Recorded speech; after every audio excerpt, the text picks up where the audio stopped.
I Am Athlete Parlay is killing it this year. These are guaranteed wins. I'm gonna take Arizona over San Fran. Whoa. Daniel Jones over Patrick Mahomes at home? Here are the three teams. We have the Tampa Bay Buccaneers in Atlanta. Who's going to get it done? Tom Brady's going to get it done. I'm telling you, like, I'm not betting against the Colts. You got the Arizona Cardinals, my old team, my ex, the Chicago Bears. The Cardinals, man, I'm telling you right now, the Arizona Cardinals, man, Murray getting healthy. This is the year, so I'm gonna go with the Cardinals right now. So the last game, I'm gonna go with Jacksonville at the Rams. The Rams, the chemistry continuity, is it really gonna mesh this week? Jacksonville, now I know there's some games where Jacksonville's in it, and I know there's some games where it's like, oh, who's this Jacksonville team? But it's the Rams, so we're gonna go with the Rams. Those are the three teams. So we got Tampa Bay, we got Arizona, and we got the Los Angeles Rams. That is the Week 13 I Am Athlete NFL Parlay. DraftKings.com is the sports book. I Am Athlete is the platform. Parlay, I Am Athlete, all day. Promo code athlete. Let's get it.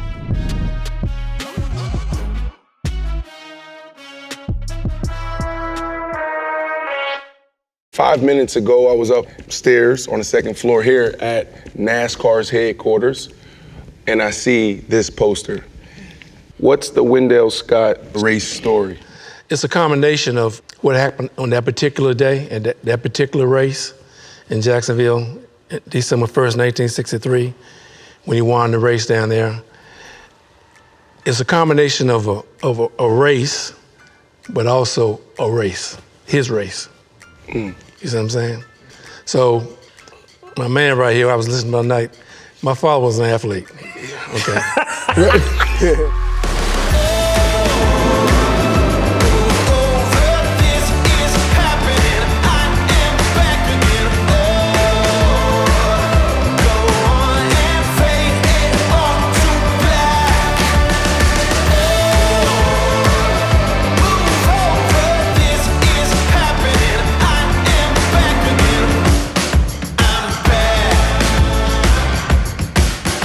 First time I ever heard Wendell Scott was Grease Lightning. Yeah. Richard Pryor. Man, I thought it was a comedy, and I started watching. I was like, yeah, this ain't no comedy. It's Richard. Yeah. Y'all do a lot for your father, your grandfather. What, like, when other people try with Grease Lightning, did they do a good job? They did a good job, but they wanted to create a movie that was a cross-sectional movie. You know, they wanted to get whites and blacks in the theater. So that was one of the concepts that they had about that particular Grease Lightning story.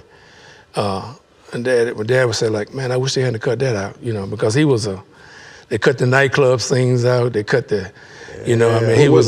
Tell us about those scenes. Like, what was the scenes they cut out? Tell us. When we gonna get that? We want to hear those stories. That's why we got y'all on the show. My father, man, he was he was a player. I mean, he you know, he had all the scenes, you know, and so they cut some of those scenes out. Right. The movie started out with Melvin Van Peebles as the director, and he actually came to Danville, and I was coaching at the time, and Dad brought him out to the school, and he wanted to go all the way wild with it.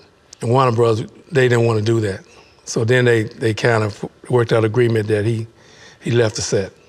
And then Hannah Weinstein, they made her the director, so. Oh, wow. I mean, that says a lot. I mean, you guys are, you know, holding it down right now and pushing the legacy forward, you know, making sure that we all remember and for some never forget, right? Do you feel like has it been completely told the right way yet? Absolutely not. Yeah, no. Yeah. There's so much of the Wendell Scott story that has not been told, and that's what we're going to do. Right. In conjunction with the projects that we have going, we're gonna tell the whole story. Right. Let me say something to you though, man. You made me think about a quote my daddy used to use. And my father said, "Look, just because I lose a race, it don't mean I'm defeated." So when you get in the boxing ring, if you happen to decision don't go against you, that don't mean you're defeated. Did you watch his first fight? No, I haven't seen him fight. Chan, can you give him a recap of the first fight? I'm trying to understand how the recap of the first fight would be bad anyway, but go ahead. You look good. You look phenomenal. You were moving Great. well, but there was a point. It was quick. Your booty was in the air. No, it wasn't. Ocho. Sir, I was down maybe 0.2 seconds. Quick. And got up. You got to quit. Yeah, but you It's gotta- boxing. It's like they don't understand in boxing, you go down. You got to have one or the other. Right. That's what it is. I don't think they understand the dynamic of actually getting in the ring, Yeah. no amateur experience, on pay-per-view Right. in front of the world. Right. In front of fans. Right. For your first ever fight and actually doing it against somebody that does it for a profession. Like that takes cojones. I would tend to agree. Ocho, I would tend to agree. I wanted to be a boxer. Tell them about the fight at the garage. Tell them about the big fight at the garage, the boxing match inside the garage. Okay. One of the gentlemen who was with my father at the Jacksonville race, his name was Dick Cheney. They called him the Wild Horse. He was about 6'4", about 270, 280. We had another guy in the community who was a professional boxer. His name was Ernest McLaughlin. So everybody hanging around the garage all the time, you know. People worked at Dan River Mills, they got off, they come there. And the fact, back of fact, they come down. You know, it was like community center. So we had this little agitator in the garage that night, and he said, Wild Horse, you think you can beat Mac? And Wild Horse used to call everybody Billy Boy. Billy Boy. Yeah, Billy Boy. Anyway, I hit you, I break a bone. You throw your arm, block, I'm gonna break your arm. So anyway, my father had gone up to the community store. And so they were gonna box, right? And I ran, I said, Dad, that's a Wild Horse and Matt getting ready to box, fight. He said, what? He said, he came down there, so they won't do it. So set some rules up. So we cleaned the floor off, moved tools, moved stuff back. Gonna fight 3 1-minute rounds. They had $49 between the two of them. That thing was Christmas Eve. Christmas Eve now. It's Christmas Eve. Right. So they're gonna be the referee, right? So the boxing match started. And boy, I tell you, Wild Horse was hitting Mac and his feet was coming above the ground. But Mac, professional boxer, see? You know, he kept on aiming for Wild Horse's chest and kept hitting him under the heart. So then one day he hit him on the heart, he faked it and came in and caught him with a left hook and set Wild Horse on the floor. And I'll have to admit though, they had a few drinks. Yeah. Not Mac, but Wild Horse and his buddy Bro Robinson, who was also with Dad at Jacksonville that day. That was his sidekick, right? So he's sitting on the floor, and when Mac said, count that man out, Scott, Daddy said, 1, get up, Wild Horse. 2, get up, Wild Horse. And man, Daddy must have counted for 10 minutes. Anyway, that was that scene, but he didn't get up. He didn't get up. He didn't get up. But you know, I want to say this, that, you know, the legacy of my father, you know, we're related to Muhammad Ali. My father's mother and Muhammad Ali's mother, they were like first cousins. So did they have a relationship? Some of the family members tried to talk to Muhammad Ali about, you know, sponsoring Daddy and everything. And his thing was, the last thing I heard was, if anything, that's a dangerous sport. If something happened to him, I would feel guilty. So he never would give us any money. Wow. So now you have Muhammad Ali, Wendell Scott. We're talking about 2 kings, 2 black men, the first in a lot of things. What do you think came with being the first in NASCAR and Muhammad Ali to be the first of many things? Yeah. What did they have to carry? Oh man, the weight that my father carried. I listened to you guys, even with Bubba, and I think that he's one of the vanguards of the sport, man. He raced on the old Daytona Beach course in 54, 55, 56, 57, and 58. The only black man when they had 75, 80, 90 cars in the race. They didn't know he was black at first, you know, because he was like light-skinned. He thought he was just a greasy white man, you know. And then after he got his license, of course, but his first race, they didn't want to give his name because he was killing them in North Carolina and Virginia in the modified and sportsman division and everything. So when he first came, his first race in Spartanburg, he was listed as W.D. Scott. Because if they said Wendell Scott, somebody would have known, hey, that's that black guy that's killing them up in Virginia and North Carolina. Wow. So, you know. The legacy he has, we everybody knows that name, everybody knows what he did. What about y'all? Like Wendell Scott's son, Wendell Scott's grandson, like, do you want to be, like, you know what I'm saying, step out of that, or do you have that, is it pressure on y'all to? I don't ever get tired of it. I let my son speak on it because he like, likes to talk more than me. But is it pressure to be, to It's not in that pressure. lineage? It's not pressure because my father is a successful, he doesn't talk about it enough, but he's a Virginia basketball coach and legend. He's a legend in high school basketball. And so I played for my dad. And so I sat in the stands with my grandfather as a young kid, hearing people hating on my dad, you know, especially the rival schools, saying all types of terrible stuff about him and our family and stuff like that. And so I grew up in a pressure cooker. You know what I mean? And so my life's work became the pursuit of liberating my grandfather's legacy, primarily. You know, everything I'd ever done always angled back towards community or kids, and I've done a lot, you know, in my life. But as far as my dad, like my dad said, no, I totally embrace who we are and what we are. I feel like it's a responsibility. Wow. You know what I mean? Because I can tell you that Wendell Scott's legacy, maybe we should do a social media poll, right? This would be a cool social experiment. Wendell Scott's legacy has saved people's lives time and time again throughout the years.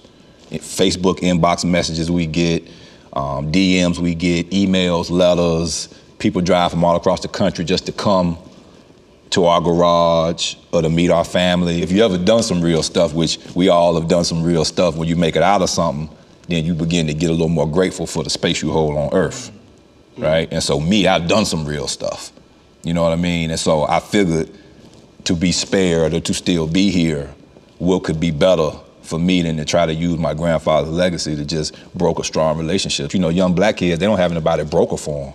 You know, like, so with the Wendell Scott Foundation, what we say is when we are sending a kid to a college or we're speaking to a principal, we're going in to advocate and broker for the kid. We want to know what dorm they're staying in. Is it the best dorm?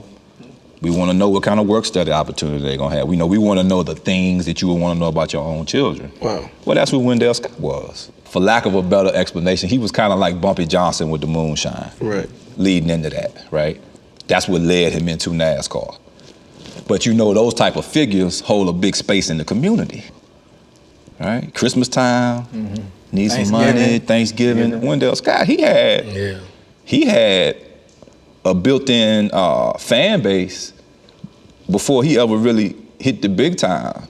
He was so acclimated to oppressive circumstances that he was able to perform highly in them circumstances. And so that's how over time he won over the affections of Caucasian America. You know what I mean? In the beginning, you know, everybody didn't love Wendell. That's documented. Yeah. You know, we were talking about Kevin Harvick and Chase Elliott in the NASCAR beef. Right. Greatest NASCAR beef of all time, Wendell Scott and Jack Smith. You think? What other NASCAR driver pulled out a yapper at the race? What's a yapper? Like now it's a yapper. They kind of helped me out over there. Yeah, I know, but the people watching, everybody don't know what a yapper is. Yeah. All right, let me tell you about that. Just remember yapper. Yeah. Spell it. Yeah, I know. Pull out the yapper. I know. Okay, let me tell you about it. In the second year, my father in Cup, Grand National, he set a half-mile dirt track record in Savannah, Georgia. First man to ever run a half-mile dirt track under 26 seconds. So in the driver's meeting, we meet on the track for the meeting, you know, they gave it to him. He didn't really go that fast, right? Jack Smith walked up there, he said, when they dropped the green flag, he said, I got 5 of these MF, and this one right here, I'm gonna run it clean through that raggedy ass Chevrolet of yours. Daddy said, well, Jack, if you pass me on the outside. So he got into a thing where he was bumping our car and wrecking my father, whatever. So my father got tired of it. And my father didn't allow us to carry weapons to the track because he knew we couldn't win. I mean, it's 4 or 5 of us, 20,000 people. But on this particular night in Valdosta, Georgia, Jack Smith pulled up beside my father and pointed his finger and said, "I'm gonna get you again tonight." And Dad had the pistol and he said, "Yeah, I'm gonna get you." Yopper. Yopper. He said yopper. Yopper. He had the pistol in his car with him. Greatest NASCAR beef of all time. Yeah. If you see one of the docudramas we did, you'll see that they actually showed that. And you know what? He didn't bother us no more. No more. He slapped on brakes. We didn't have no more problem out of him. Wow. Yopper. You know what my father said? I got sick and tired of being sick and tired. I mean, now I know why you used the word, because I wanted to come back to you. But we got to push the conversation forward because of what you just said. But you intentionally use liberate, right? I'm like, why you choose that word? Because of the time period in between my grandfather's career and the present day evolution of not just Bubba in the sport, but minorities as well. You know, working behind the scenes with NASCAR, I know there are many African Americans in the sport that are doing some great stuff, you know, behind the scenes in different departments, different divisions or whatever. Absolutely. Right? But when you think about Wendell Scott, you think about just him as a NASCAR driver. We hear Jacksonville, we hear about March 4th. We don't really take time to digest 147 top 10 finishes, right? We don't take time to digest 495 career starts. We don't take time to digest where they slept at in the middle of the civil rights movement. Picnic ground, boy, was traveling across the country. Picnic table. We don't talk about that, right? We were in Daytona, and I said, Daddy, I said, man, I said, where did y'all stay? Because so my grandfather's race car, it's a picture car, it's a logo, sponsor logo. The most famous race car he has, the Scott Blue Chevy that he won the Jacksonville in. It has Royal Beach Hotel on it. Right. And so I'm looking at the car and I'm saying, well, if he never had a sponsor, then why is Royal Beach Hotel even on the car? But he bought the car from another NASCAR driver who was sponsored. And when Daddy repainted the car, Papa told him to leave the Royal Beach Hotel on the car with hopes that someone would say, well, I guess they sponsoring black people now, right? So maybe this will help trap somebody into sponsoring. Again, it's those type of things that he experienced that nobody else in the sport ever had to experience. I don't know of any other driver in NASCAR history who had to worry about when they left their home if they would die on the way to or from. I don't know of any other NASCAR driver. I read an article on my granddad in 1986. In the interview, the journalist asked my granddad, was he ever scared, going to these different places? And he always said that the one place that he felt most fearful is where he started, which was South Carolina. But the way he said that he was scared that he would die was from a sniper. Oh, man. That's what was in his mind. It wasn't the super speedways. It wasn't the Ku Klux Klan or any of that. It was somebody perched up in a tree hitting them from long range, because at that time, that's how our leaders were dying. Wow. Makes perfect sense. We were in Birmingham, Alabama, and that was 2 months after Martin Luther King was in Birmingham jail, racing at the fairgrounds.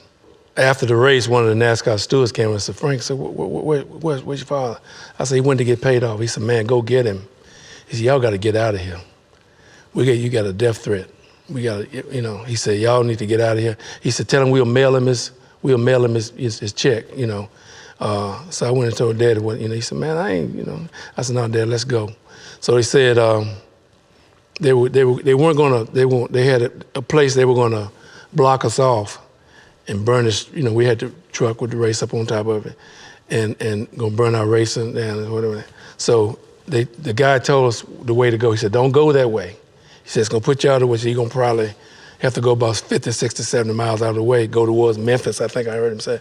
And that's what we did. So we dealt with some things like that. My father experienced, we raced in Dover, Delaware, one in the race up there. And at that time, they let the fans actually come in the pits. So someone offered my father what he thought was a cold cup of orange juice. But it was a Mickey. Oh, wow. And my father never drank or smoked. He hauled a little liquor though. But you know. You think he did? That's how you maximize the profit. From Maryland to Can't dip into the. from Maryland to North Carolina and Charlotte anyway. But anyway, that drink was a Mickey. And for 36 hours, man, my father, I had to hold him down. He didn't even know where he was or who he was. It was some powerful stuff, but his constitution was so strong. That's why I think he didn't die. So from that point on, for our family, if you didn't crack the top on it or come from the family, we didn't consume anything. We realized that, that there are people out there that wanted to hurt you. You guys really are like NASCAR royalty, like truly. And I don't know if you guys feel that way. I know you guys were just honored, but like, man, just sitting back and hearing you guys tell these stories, I mean, this is an honor. It's a blessing.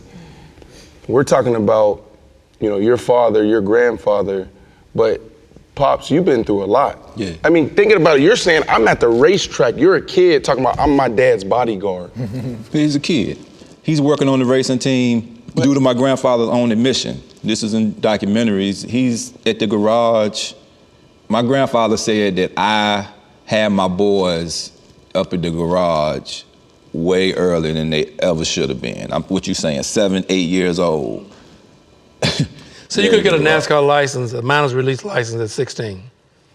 When I was 14, I had a mileage release license. We falsified my age.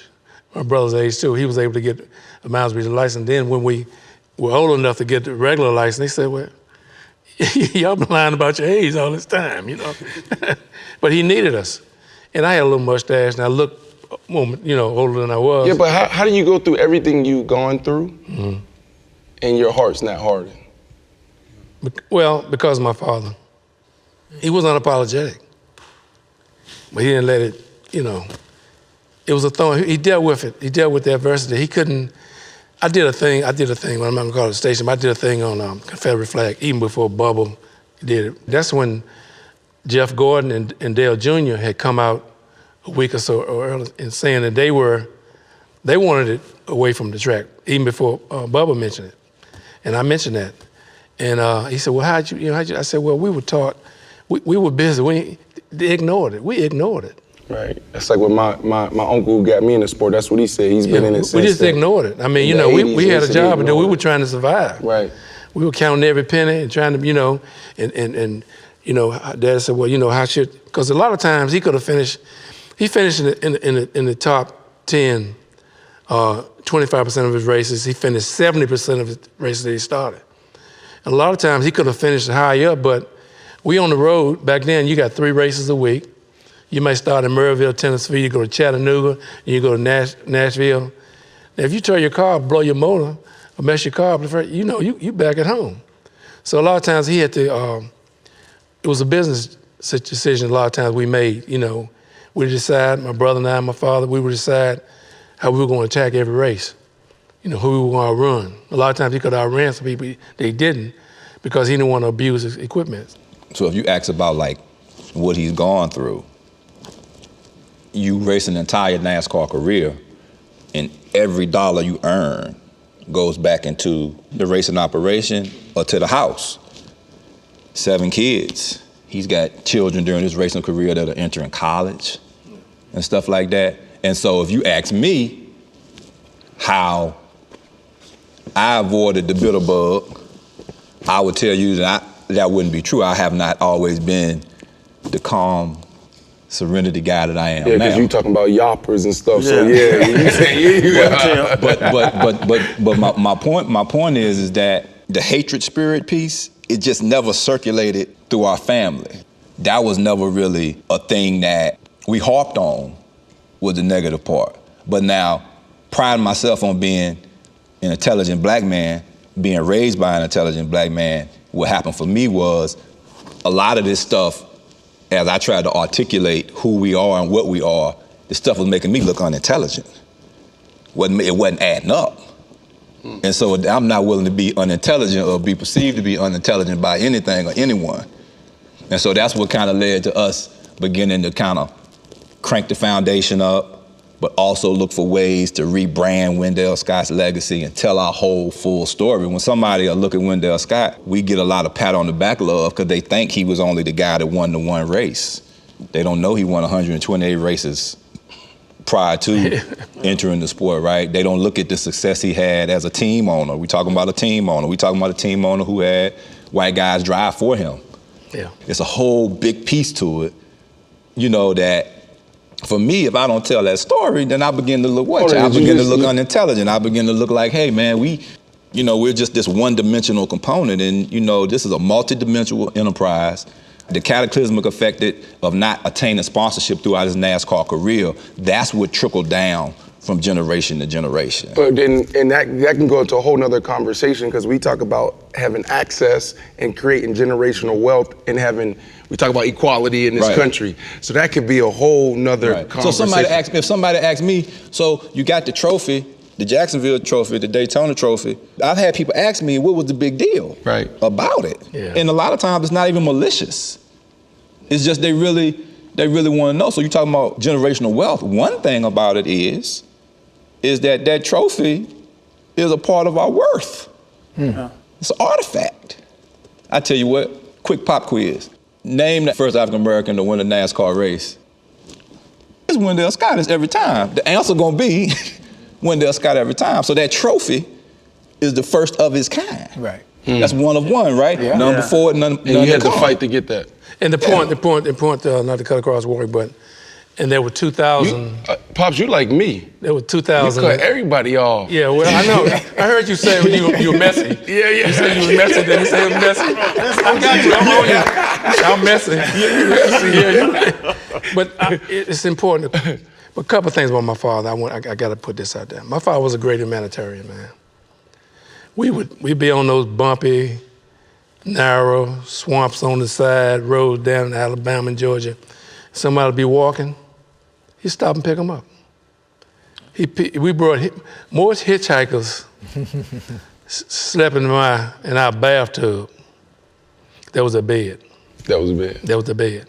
He'd bring them to Danville, slept in our cars at the garage, and the thing about my father, he would teach them basic skills, mechanical skills, which, back then you could teach basic skills. That's right. Everything. Yeah, trade. Yeah, changing oil, brake shoes, whatever.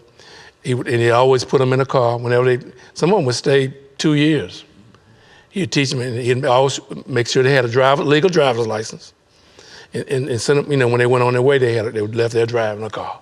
One Christmas, this lady came to the garage, and she had some relatives coming to town. She said, I was wondering if I could borrow a few dollars from you.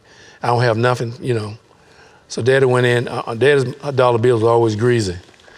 And he gave her money, money he had, and his change, and gave it to her. He said, buy what you need. So I'm like, damn, Dad, that's all you had, man. So I said, Dad, was that all you had? He said, yeah, but see, I can make some more, she can't. Wow. Speaking of money, y'all said generational wealth. I don't know if this is messy, but history, you can't eat history. Right. Respect, he can eat respect. Facts. You know what I'm saying? That's I don't want to say lucrative, but is it well monetized, the Wendell Scott legacy? Y'all didn't give me a number, but you know what I'm saying? That's the missing part. Yeah. No. That's one of the main missing parts. My father a school teacher, man. I grew up my parents school teachers. You know how much teachers make. Most successful man I ever knew was between him and my granddad. So I tell people all the time, I don't even know the money part of it, whatever that is. I don't even really know what it is. Because the way we came up, we was just always grateful for the little things. Hold on, time out. Let me take my seat back and cut y'all off. That's what I do on this show. Okay, you the boss. Right. My dream, all right, 3 years from now, I Am Athlete NASCAR. Our goal is to help NASCAR reach new audiences. I want our community to get behind this sport and to get behind you guys, to get behind Bubba, to get behind Raj, to get behind all the minorities in this sport. This sport is phenomenal. It is. And my goal, 2, 3, 4 years from now, is for brands to say, you know what, we need to get behind you guys and tell y'all story. We need to get behind y'all foundations. Right. Y'all NASCAR royalty. Now there's so many amazing people, men, women, black, white, in this sport. But that's my job, and I feel that responsibility. I ain't gonna cry on this show, But you can, it's your show. But because when we talk about generational wealth and we talk about access, we talk about equality, it's not just about y'all. You talking about, I'm going to schools and I'm brokering for these kids. That's what matters, and that's how we change our communities. But that's Wendell right there. See, so what's happening, you can't have a meaningful conversation about my grandfather and not be moved to tears. Because as much as you think you know, you really, you know what I mean? You really don't know. So that's an authentic feeling. You would not be by yourself. Listen, but here's the thing. Let's keep it real. Let's just keep it real. This is an amazing opportunity for I Am Athlete NASCAR. Why? Because there's 5 black men sitting here talking about NASCAR. Y'all, this is y'all culture. This ain't part of our culture. Right. We're learning. We like it. Right. We're growing to love it. Right. Right? Right. In football, we get paid. We make $10 billion a year. We get paid off of TV rights. Like, a lot of the money come from that. New audiences. It's important as a businessman. I'm a businessman. You guys are businessmen. Absolutely. We got to continue to push the sport forward. If we do that, right, there's more for everybody. Right. And so, the more of us that come into the sport, it's awesome. We get to enjoy it. We're gonna be in the stands. We're gonna be. Yeah, I love Kyle Busch. Right. That's my driver. Bubba, I love Bubba. I'm behind Bubba because Bubba black. Right. Right. Right. But my driver is Kyle Busch, and he a white dude. I'm gonna be honest. Rowdy. Right, Rowdy. That's my guy. Right. Absolutely. Rowdy is my guy. Absolutely. Yeah. But as we continue to highlight this amazing sport and push this sport forward, we also got to be in position to be owners. We need more Michael Jordans. Yeah. Fact. Right? We need more members of the pit crew that look like us. We need more Raj. I feel a responsibility to share these stories, not just with you guys, but everybody in the sport that's deserving, to have a seat in a position. Well, this is why we're so excited to be here because of the platform and how it's designed and This is what unique. you all come from. This is unique. One of the best things about Daytona for me was the way we was able to break bread with our people, like after the races and just chilling at the bar, just having drinks, with like-minded people. So growing up in the sport, that's an experience that I never really had. Wow.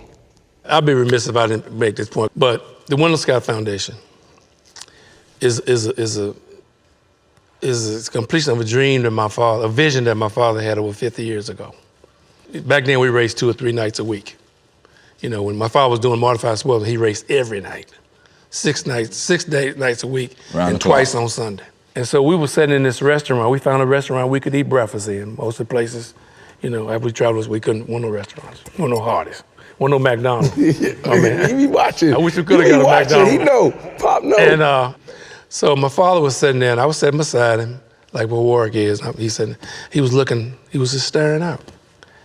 I said, Dad, come on, man. I said, we hadn't eaten anything in over 24 hours. I said, come on, food's out there, let's go eat. He said, no. He said, see those kids out there? He said, some of them don't have shoes on. Some of them don't have shirts on. There's no telling where they slept last night. He said, I'm almost positive they haven't had any breakfast. He said, if I ever become wealthy, doing what I'm doing, I'm gonna build orphanage homes all over the South for kids like that, and not just black kids. Not just black kids. 50 plus years later, Warrick's in the nightclub business in Raleigh, which my wife and I didn't want him in. It was lit. And West Side Stories. Yeah, the spot. So one night he called home, about 2:30 in the morning, 2:15. And the first thing my wife said, "What's wrong? What happened? What happened?" And Warrick heard me. He said, "Tell Mom ain't nothing wrong. Ain't nothing wrong." So Shanique and I made a decision. We decided to move back to Downwell and start a Wendell Scott Foundation. Yeah. He didn't know anything about it. Yeah. What his grandfather said over 50 years ago. Yeah. Yeah. Cut it off. There you go. There you go. You're good, ain't it? That boy good. Cut it off. Oh, man. I tell you.